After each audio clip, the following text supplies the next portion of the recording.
Hey there once again, YouTube. My name is Ben Ferraiuolo, and I'm a beginner amateur seismologist who loves monitoring potential volcanic and tectonic hazard areas. Now, there are a few interesting things to talk about in this video. First, please visit my website. A link is posted here on screen, and you can also find a link in the description box right under my email address. Also, please check out Scott's new channel called the NW Geology Guy. He has some great content, and his channel is listed in the description box below. I believe he's actually going to talk about this strange worldwide vibration that was detected by seismologists on November 11th that National Geographic also talked about, which I will also talk about in this video. So go monitor his channel to see if he'll upload that. I don't know if he already did or not, so just go check out his channel. First, I'm going to show the data for a very strange magnitude 4.2 earthquake that occurred in Canada. The earthquake itself isn't as strange as the location, however, but still, the earthquake itself is still pretty strange. Also, Steamboat has reached 29 eruptions. It has now officially matched the all-time record of 29 eruptions in 1 year, which occurred in 1964 and also occurred this year, 2018. You know, some people do say that the current count is 30 eruptions instead of 29, and that it already beat the record. But officially, it's still 29, and I have not seen the data yet of the Steamboat eruptions that USGS missed. I do not rely on USGS, and I do not rely on other YouTube channels. I rely solely on the data. So if I have not seen it in the data, then I'm not going to support it. So since I have not seen the data for the unreported Steamboat eruption, if you know the specific date that USGS missed reporting the eruption, please let me know in a comment below so I can confirm it using seismic and water data. Last but certainly not least, I will simply show some data, along with an opinion of mine, of a very strange seismic event that has even the most trained seismologists scratching their heads. I have a very good idea what caused this, but many theories, of course, have many problems to them. I, of course, do not have a solid idea what caused this event. It is most likely the most enigmatic and confusing seismic mystery of our time. Again, I will show some data from a couple select seismic stations across the globe, and I will present to you my theory. They are saying it is likely this could be a volcanic event, a magma chamber collapse, or a very slow but large earthquake. However, this event had dominant frequencies around 0.065 Hertz. Wow. If you understand seismic frequencies, then that probably made you jump out of your seat. How could any type of event cause such strong amplitudes with such low frequencies on nearby seismic stations and stations elsewhere in the world? We will take a quick look. Now, before I move on to other stuff, I'm not going to show the seismic data for these quakes I'm about to show. I am going to show the seismic data for the 4.2 in Canada over here, but I'm not going to show it quite yet. I am going to make a blog post on my Seismo blog on my website showing the seismic data for this earthquake and a few other earthquakes, so please monitor my Seismo blog. I'll probably have that post up way later tonight, or possibly even tomorrow. But let's zoom in to Alaska. Check this out. They got struck, let me see, right up here. Right near a high population center, too. Let me move this over. Let's see, it was a, where is it? 7.0. I believe it was originally reported to be a 6.7, but they have now upgraded it to a 7.0 at 40.9 kilometers in depth on 1729 UTC on November 30th. So it was just recently. And then there's 5.7 aftershock. It looks like, let's see here. I don't know if those could be related or not. I'm not seeing any foreshocks, really. Yeah, I don't know if those are related or not to this earthquake, but there have been many aftershocks, and some that are still going on right now. So very interesting, large earthquake. Again, 7.0 at 40.9 kilometers in depth. Now, real quick, I just want to show you some images of today's 7.0 earthquake. Here's an image. This is supposed to be a road. Look at how the road broke down. There's a vehicle right there. Now, let's go right here. Look at that. Yep, this is just one of the highways in Alaska that felt this earthquake. Very strong 7.0 earthquake. Here's another look at it right here. Wow. Yeah, it was a pretty strong earthquake, guys. Pretty strong. Now, we're back here at earthquake.usgs.gov. There's two other earthquakes I just want to mention real quick. I'm not going to show the data right now, but I probably will in my blog post that I'm going to do later on. There was right off the coast of Portland, Oregon, right off the coast, which is an interesting spot for an earthquake. Usually we see earthquakes occurring right here or along the fracture zone, but very odd location. Of course, earthquakes still do occur here all the time, but I'm just saying, not as often as actually on the faults themselves. 2.1, 32 kilometers west-southwest of Cannon Beach, Oregon, and it was at 37.1 kilometers in depth, so a little bit deeper than usual, just a little bit, just a tad. And then another one even farther off into the ocean was a magnitude 4.2, supposedly at 10.0 kilometers in depth. Remember, 10.0 kilometers in depth is also the exact depth that USGS puts when they are unsure of the exact depth. But yeah, magnitude 4.2. And we did have an interesting earthquake right up here. Look, isn't that a weird location? Just let me zoom out real quick. Look, that's like in the middle of Canada. Isn't that weird? Now, I'd like to take a quick look at the seismic data for this earthquake here. It was reportedly a magnitude 4.2 earthquake at, supposedly, 10 kilometers in depth. Remember, again, 10 kilometers in depth is also the depth that USGS posts when they are unsure. This is usually due to lack of a good seismic array around the epicenter. Usually. So far, there have been about 75 people that reported feeling this earthquake, and that is only the people who decided to report it. Also, the fault plane solution, the moment tensor, looks very odd. Just very odd looking one. So here's the location of the magnitude 4.2 earthquake, marked with a star. And the boxes that you see are the felt reports. Notice the strange location for this earthquake. Extremely odd. Here, let me zoom out just real quick, just so you can kind of get an idea of where this earthquake occurred. Here's the Rocky Mountains. Zoom in. Here's Canada right here. Here's Alberta. Here's British Columbia. Almost right on the border between British Columbia and Alberta, near Fort St. John and Dawson Creek. Very odd location for an earthquake. I personally do not believe I have ever seen any earthquakes occur here at all. Of course, they probably have before, but personally, I have just never seen them at all. But let's go to the earthquake catalog real quick. Check this out. Let me zoom over here. Here's the earthquake catalog that USGS provides to the public.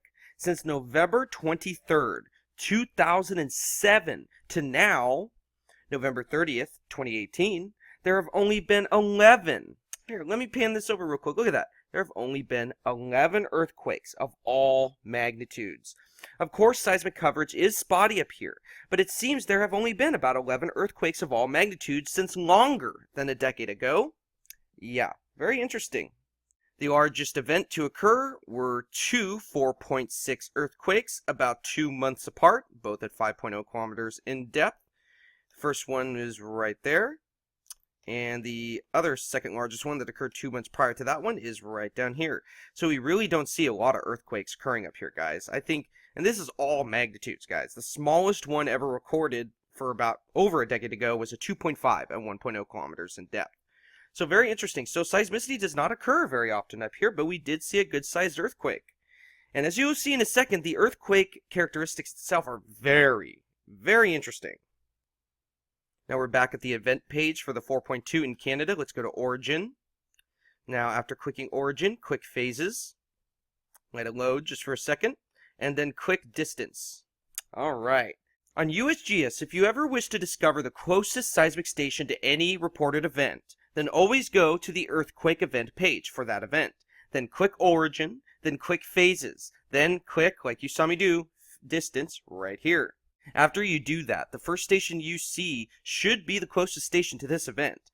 Now, I have showed you guys multiple times where and how to find seismic data, so I don't have to show it again. Well, at least not right now. I have downloaded the most recent seismic data as of 12:24 p.m., November 30th, 2018, so we will look at the 4.2 earthquake that occurred, possibly any aftershocks that occurred that were not reported, and we will also look at the most recent activity on Swarm. Here we are on Swarm, as you can see, Swarm 2.8.6, and I have FAIRA in the RV network, channel HHZ --. Alright, so let's take a look at this real quick. I forgot I was going to do this. Persistent rescale off. Let's do a high pass 0.8 hertz filter so we can get rid of those pesky microseisms. There we go. Alright, so this looks like surface noise, does not look like any type of activity to me. Yeah, high frequencies, could be something, I don't know. Doesn't look like it to me though. That looks like surface noise, that's for sure. Let's go down. The 4.2 earthquake is this, right here. Right here. What's the exact arrival of the P wave is about 127.25.000. And yes, those are milliseconds. That's an hour. That's minutes, that's seconds, and that's milliseconds. Yep. Alright, so 40,000 amplitude count. Let's look at the frequencies. Mid-range frequencies, definitely a high-frequency earthquake, but check out the tail of this earthquake just real quick. Let me... Oh, nope. I should have taken off the high-pass filter because it got rid of something I wanted you guys to see. Okay, look at the end of this earthquake, guys. Look at this. I mean, this is a very low frequency. Let's see the exact frequency range of this event right at the end. Log power off. Okay, so 0.1, 0.2, 0.3, about 0.4 hertz is the dominant frequency of this right here at the end tail of the earthquake. Look at this. This was the 4.2. This was the 4.2 in Canada, guys. I have never seen a coda. A coda is also the end tail of an earthquake. I've never seen a coda look like that in my entire life. Ever. Okay, these are normal background microseisms, but look at this. This is strong. Look at the waveform oscillations from peak to peak, or from drop to drop. Let's see, from drop to drop, that's about, let's see, 28, 22 to 20, 24, about 2 seconds. About 2.5 seconds of waveform oscillations right there. Okay, I have to show it again because that's weird. Very weird, and I just screwed that up. Whoops. Look at that. You could definitely see dominant lower frequencies. Let's go right here. Let's see if it's stronger than the actual earthquake itself. It is. Wow. So whatever this was stronger. The frequency I'm talking about. The frequency of this event right at the end, this event right here, had a stronger but much lower frequency than the 4.2 right here. And this is definitely not normal background microseisms. This is definitely connected to this earthquake, but I don't know how or why it could cause this. This kind of even looks similar to the weird, strange event I'm going to talk about later on in this video, the Mayotte event. But it really doesn't look like it, though. Something else was going on here during this time period. I don't know what. I don't know the cause of what could cause this, but this is not normal. You really do not see this on the end tail of an earthquake ever. So I just thought that was very interesting. There was an aftershock, actually, right here. Here's the aftershock right here. I'm thinking about probably half the size, maybe about 2.5, 2.6. Here's another aftershock right here. Definitely probably around a 0.6, 0.7 earthquake.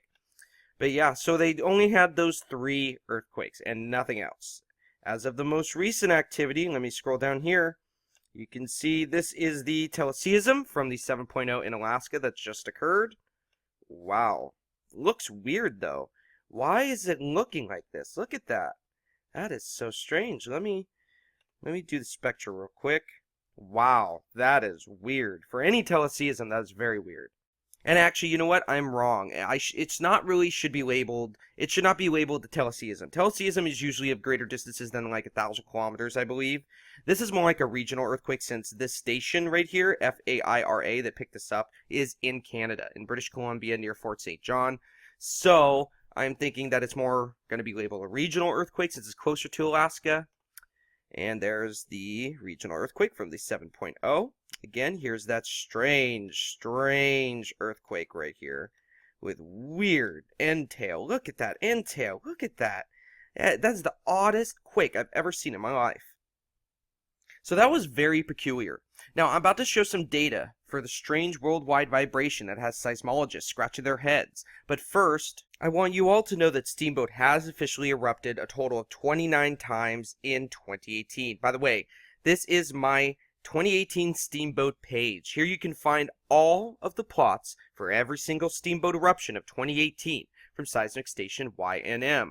As you can see, I have every single Steamboat eruption since the first one of 2018. The plots for every single one from station YNM. Let's go to the most recent one, the 29th eruption. Now, some people say Steamboat has already beaten the record. Well, it doesn't matter much, because whether or not they are right, Steamboat will definitely beat the record before the year is over. However, I am totally willing to believe that USGS skipped reporting one of the eruptions. All I require is the data. I do not like to make definitive conclusions without consulting the data. And the data says 29 eruptions. Obviously, I have not seen every single day's data for every single day in 2018 since March. So if you guys know the exact date of the unreported Steamboat eruption, please tell me the date in the comment box below so I can check the data and put it on this website. Also, this last eruption had some very Very interesting bursts of energy right near the end of the eruption. Look at that. And you can see it right here as well. And you can also see them on the helicorder here, too, as well. So 2018 is now the most active year for Steamboat Geyser ever on record. Alright, here's the main course, guys. I'm going to read this article first from Nat Geo. I will, of course, post a link to it in the description box below. After I read this, we will take a look at some of the seismic data of this event from select stations across the world. Strange waves rippled around the world, and nobody knows why. On the morning of November 11th, just before 9:30 UTC, a mysterious rumble rolled around the world. Actually, this rumble occurred at about 9:32 UTC. The seismic waves began roughly about 15 miles off the shores of Mayotte. Please let me know if I'm saying that right. A French island sandwiched between Africa and the northern tip of Madagascar. The waves buzzed across Africa, ringing sensors in Zambia, Kenya, and Ethiopia. They traversed vast oceans, humming across Chile, New Zealand, Canada, and even Hawaii, nearly 11,000 miles away. And you can see Mayotte right here. Here is Madagascar, and here's Africa. Now, these waves did not just zip by. They rang for more than 20 minutes, and yet it seems no human felt them. Well, no human would have felt these guys, because the amplitudes were not high enough. Only one person noticed the odd signal on the U.S. Geological Survey's real-time seismogram displays. An earthquake enthusiast who uses the handle Matarikipax. Please let me know if I said that right. Saw the curious zigzags and posted images of them to Twitter. That small action kicked off another ripple of sorts as researchers around the world attempted to suss out the source of the waves. Was it a meteor strike, volcano eruption, an ancient sea monster? I don't think I've seen anything like it, says Goran Ekstrom, a seismologist at Columbia University who specializes in unusual earthquakes. It doesn't mean that in the end, the cause of them is that exotic, he notes. Well, guys, for this one, I'm pretty sure it is, because you'll see in a second, the characteristics are weird. Yet many features of the waves are remarkably weird. Oh, that's what I just said. From their surprisingly monotone low-frequency ring to their global spread. And researchers are still chasing down the geologic conundrum. Now, why are low-frequency waves so weird? Now, guys, please bear with me if I'm talking too fast. I just have a lot of stuff to talk about and very little time to do it. So why are low-frequency waves so weird? In a normal earthquake, the build-up tensions in Earth's crust release with a jolt in mere seconds. This sends out a series of waves known as a wave train that radiates from the point of the rupture, explains Stephen Hicks, seismologist at the University of Southampton. The fastest traveling signals are the primary waves, or P waves, which are compression waves that move in bunches, like what happens to an extended slinky that gets suddenly pushed at one end. Next come the secondary waves, or S waves, which have more of a side-to-side motion. Both of these so-called body waves have relatively high frequencies, Hicks said. A sort of ping rather than a rumbling. But the S waves do have a slightly lower frequency than the P waves, just slightly. Just saying.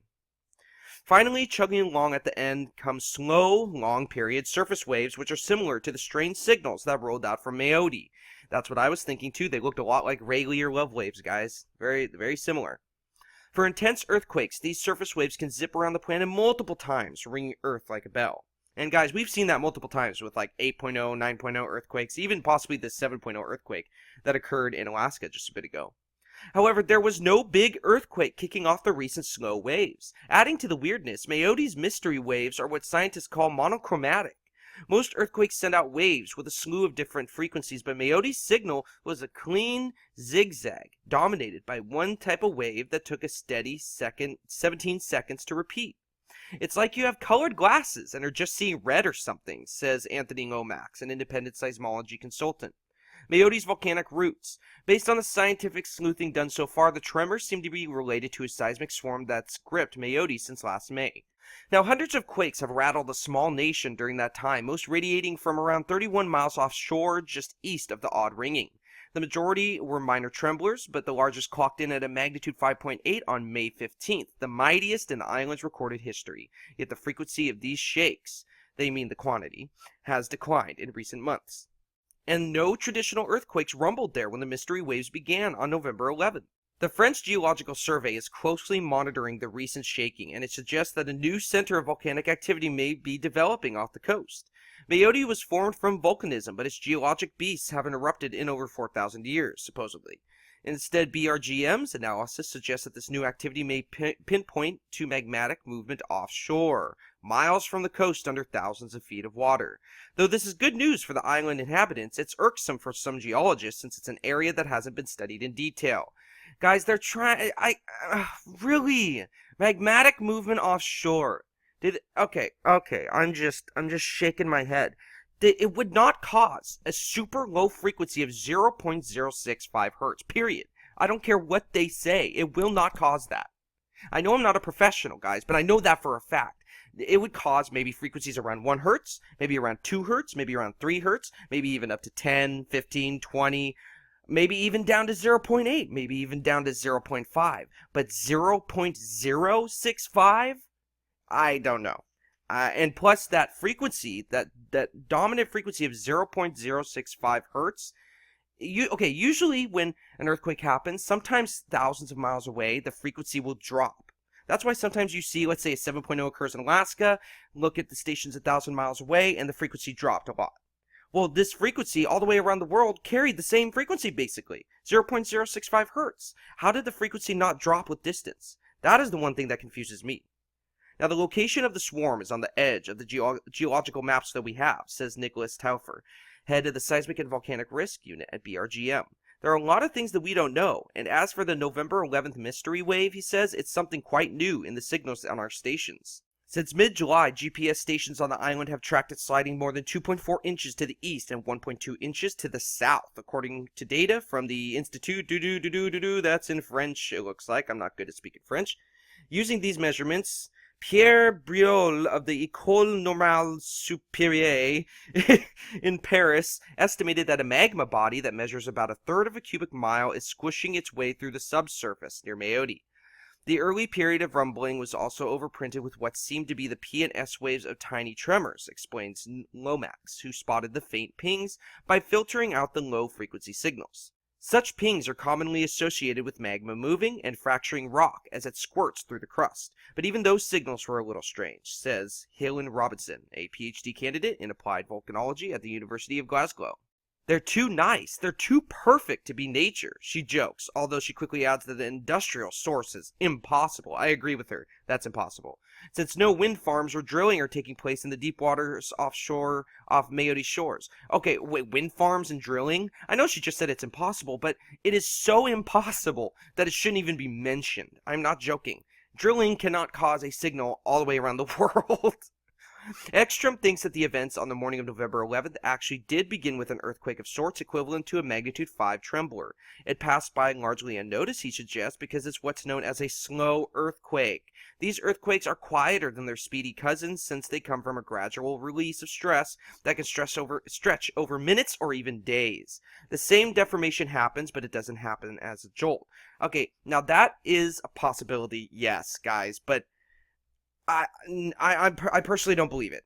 Why? How? Okay, if it was a slow earthquake, then pretty much the frequency should have dropped. Period. It doesn't. That is one of the strangest things. The frequency should have dropped thousands of miles away, but they didn't. They remained around 0.065 hertz. That's impossible.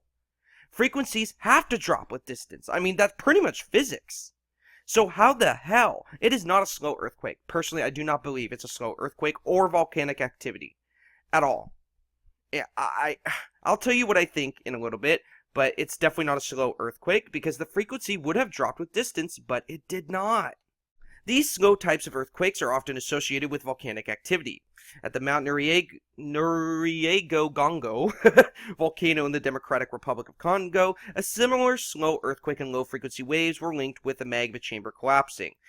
Funny how they didn't really pass around the Earth, did they? Slow earthquakes were also stunningly frequent during the most recent fiery run of Kilauea in Hawaii, which produced nearly 60 of these events between May and the end of July, sending seismic waves around the world. Not a slow earthquake, guys. So what is actually causing the super slow vibrations at Mayotte? A submarine eruption could produce these low rumblings, but evidence for such an event has yet to materialize. No, they wouldn't. No, they wouldn't. Not 0.065 hertz. Guys, maybe it'd be like 0.2, maybe, or 0.5. I don't even think it'd be that low. I'm thinking maybe around the 1 hertz range. I'm looking at seismic stations near the epicenter, guys, and the dominant frequency is 0.065. definitely not an underwater eruption. Definitely not. Most current guesses revolve around resonance in a magma chamber triggered by some type of subsurface shift or chamber collapse. The resonance itself can be any type of rhythmic motion, like sloshing of the molten rock, or a pressure wave ricocheting through the magma body. Studying the intricate features of the seismic waves could yield clues to the size and shape of the molten material. Now guys, there is no definite cause as to what caused this. I mean, of course, everybody's got their theories, and some may be wrong, some may be right, so I'm probably going to be wrong with my theory. I'm just going to put out a theory at the end of this video and just see what you guys think. But as of right now, they still haven't solved it, so it's very, very interesting. So we'll see who is right. So notice how they said there could be a few possibilities. One could be a slow earthquake, and yes, this is possible, but to the best of my knowledge, very low frequency earthquakes, also called slow earthquakes, do not occur in this form, especially in regards to waveform oscillations. Also guys, how did the dominant frequency of 0.065 Hertz, how did that not diminish over great distances? How is that possible? And these slow earthquakes usually do not appear all the way around the entire world, so that makes this one event very confusing. One thing they do not state is the dominant frequency of this event. As you are about to see, this event, which some are calling the Mayotte event, carried dominant frequencies of around 0.065 Hertz, which is extremely low. Another possibility, say the professionals, could be a magma chamber collapse or a volcanic eruption under the sea. Regardless of the local geology, this theory has some problems to it. It would never react and propagate away from the source like it did here. I mean, you never know with these type of things. It could be literally anything, guys. To me, the top 3 possibilities are not possible. But what do I know? I am far from obtaining an actual degree. But I do study seismology on a daily basis for about the past year or so I'm not stupid either. I'm about to show the data of this event from the closest seismic station and 2 other seismic stations that picked up this event elsewhere in the world. This has already been confirmed to have circled the entire globe, but it appears to be slightly stronger in the southern hemisphere. In order for it to ring around the world like it did, it would have to be around a magnitude 5.5 at the least, maybe around 6.0 or so, 7.0, 8.0, but 5.5 at the least. But it's kind of similar to the earthquakes that we see sometimes, right? Well, it wasn't. In my research, it seems since the magnitude is not what caused it to travel so far, there is one explanation left. The depth. If it is not a very strong event, say maybe around a magnitude 5 earthquake or so like they said, and hits at an unprecedented depth, maybe say 1,000 kilometers or more, maybe even at the deepest part of our mantle or the shallow part of our outer core, then it would carry much lower frequencies and travel across the entire globe, with those dominant frequencies remaining around the same frequency range. Do you understand what I'm saying? Because it'll imagine like a ripple in a pond, but imagine there's a ripple in the pond right between the mantle and outer core boundary. I believe the frequencies would propagate to all stations, and the dominant frequencies of 0.065 Hertz would remain the same at all stations. That is the only way I can think of that frequency cannot diminish, is that this occurred deep, deep, deep. I mean, deeper than anything has ever occurred ever in human history. Remember, they may not want to admit it, but this could actually be a brand new seismic event never seen before. But who knows? If so, could it be connected to everything else that is currently changing in the world? Here we are at earth.nullschool.com. This is actually linked under the resources in the description box below. I have set it to SO2SM in the Chem section. This will show us the sulfur dioxide at surface level. Now remember how they said this event occurred on November 11th, 2018 at about 9:30 UTC, just between Africa and Madagascar here, right? Mayotte is right here, so the event probably occurred right about here somewhere. Well, check this out. There was an obvious increase in sulfur dioxide at the same time in a very odd location. Now, the increase was not major, and it may not be related at all, but I thought the timing was extremely strange. Let me play through the time just real quick. Now, right here, where I'm at, is November 11th, 2018, at 6 UTC, just 3.5 hours prior to the mysterious seismic event. So keep your eye right here. See where the green circle is? Keep your eye right there on the northern tip of Madagascar. Boom. Right here is, well, the boom was a little early. There we go. 9 UTC right now is 30 minutes before this signal was spotted. Notice you did see an increase right there. Now let me go forward. Here's 3 hours later. about an hour and a half, no, about 2.5 hours after the event, that strange event occurred. And keep going. And you see there is some sulfur dioxide that did pick up. Not much, but there was definitely some. And you can also see an increase right here. Here, let me go back to 9 real quick. Let me go back to 9. There we go. So keep your eye right here and right here. This is right when the event was occurring. Boom, we see an increase in both those areas of sulfur dioxide. Good sized increase too.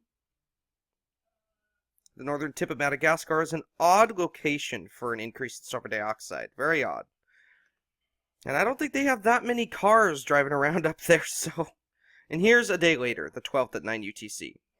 And we do have some sulfur dioxide emissions, just a little bit. But I did think it was interesting that at about 9 UTC, about the same time that this strange event occurred, that there was an increase in sulfur dioxide. So wasn't that interesting? There's an obvious burst in sulfur dioxide right on the northern tip of Madagascar right when this strange event occurred. Now obviously the mysterious seismic event was not caused by this, but the increase in SO2 could have been caused by the event. Regardless, the timing is uncanny. Please let me know if I'm saying the word Mayotte right. I'm pretty sure I'm not, but just let me know. I have already downloaded the data for this event, so let's check it out. Again, this station is ABPO in the II network, and it resides in the center of Madagascar. I think this is the closest station. There might be one up here, but we're close enough to get a good view of this event. Here we are in the seismic program swarm. Let's check ABPO first. Okay, so let's check this out, shall we? Here's the event right here. Let me zoom out all the way. Let me do persistent rescale off. Okay, let's zoom out. And, oh, I missed it. There it is, right here. Kind of looks like a steamboat eruption. The characteristics obviously are nowhere near steamboat eruption, but I'm just saying just the form of it, just kind of the way it looks. Look at this. Let's zoom in right here, right when it started. Look at that, guys. Almost perfect oscillations, especially right here. Look at those perfect oscillations. Yeah, look at that. Very crazy. And let's zoom in here. Here's the entire event from start to finish right here. Let's take a look at the spectrogram real quick. You can see the dominant low frequencies. Let's check out the spectral plot, which is one of my favorite plots out there. Look at that. Specific. Very, very specific. Look at that. Almost straight spike right here. And this is 0. So right here is 1 hertz. The hertz that usually sees volcanic harmonic tremor and, stuff like that. Here's 0.1 hertz, 0.09, 0.08, 0.07, and so it happened between 0.06 and 0.07, and it looks like it happened almost directly in the middle. So I am, again, going to say a dominant frequency of 0.065 hertz, almost perfectly, too. That's very weird. Very weird. Now, as you're about to see in a second, distant seismic stations from far away show the same frequency range. But when seismic events occur across the world, like big 8.0 earthquakes or whatever, their frequencies always drop with distance. But remember how I said, if it's super, super deep, maybe between our mantle and core boundary, which personally I think it's impossible to have an earthquake down there, but really nothing is impossible in this world, guys. Crazy things happen all the time. And the truth really is crazier than fiction sometimes. Here's the next seismic station I'm going to show data for that picked up this event. It resides in Peru. Right here in Peru. It is station NNA, also in the II network. And you can see this is South America NNA in the II network. And I already downloaded the data for this, so why don't we quit out of ABPO and go to NNA just real fast. And it showed the event right here. And here it is. Now notice one thing. Let's go to ABPO. So this appeared about, 1040. See, it's 1040 UTC this appeared. Let's go to ABPO, which is the one I just showed. So remember, about 1040 it appeared in Peru. Here is about 932. So it took about an hour and 10 minutes to reach Peru. Think about that again. 1 hour and 10 minutes to reach Peru. But, and I say but, how the heck did the frequency range remain the same? Let's check it out real quick. Let's look at the dominant frequencies. Let's go to the spectral plot. Remember, here's 0.1 hertz, so that's 0.09, 0.08, 0.07. Look, 0.065. So get this. It took about an hour and 10 minutes to reach Peru, but the frequency remained exactly the same, 0.065. How? And I am asking how? How is that even possible at all? If it took that long to travel to a certain seismic station a few thousand miles away, the frequencies should have dropped. They should not have remained the same at all. So this is probably the most mysterious, oddest event I've ever seen in my life. Even a slow earthquake would have seen the frequencies drop thousands of miles away. So once again, it took about 1 hour and 10 minutes to reach northwest South America, which is long for what I have seen in terms of global earthquakes. But if it took that long, again, how did the energy not dissipate greatly? Well, it did, but near the epicenter, this event was nowhere near a magnitude 7 or 8 earthquake in regards to the amplitude. Also notice again the dominant frequency remained the same, 0.065 hertz. But usually frequency drops after traveling great distances. Everything about this event makes absolutely no sense whatsoever. Basically, this should not be possible and should not have occurred. But it did, and this is why I love seismology. However, my first love will always be Yellowstone. Now here's the location of the third and final seismic station I am going to show data for. This station resides in Papau New Guinea, which is just north of Australia. It is station PMG in the IU network. So we first saw the station closest to the strange event in Mayotte in Madagascar. Then we saw a station from Peru, which is in like northwest South America. And now here's north of Australia, Papua New Guinea. So pretty much all the way around the world, both sides. So yeah, very interesting. So IUPMG, let's go to Swarm, open up PMG. Here it is right here. Let's go up, and here is, let's see, that was an earthquake. Here is the strange event right here. Let me zoom out. Yep, there it is, right here. Look at that. Occurred at about 10:28, so it reached Papua New Guinea a little bit sooner than it did South America. But still, it took a long time, about an hour and 10 minutes for both South America and Papua New Guinea. But how in the heck? Now look at this. Let me turn off log power. Let's go to the spectral plot. Look at this once again. That's 0.1, 0.09, 0.08, 0.07. Again, almost perfectly right at 0.065 hertz. Look at that. Perfectly. So it traveled thousands of miles. Thousands and thousands of miles. Hit seismic stations in Canada, South America, I mean pretty much everywhere you can think of, but it was felt a little bit stronger in South America.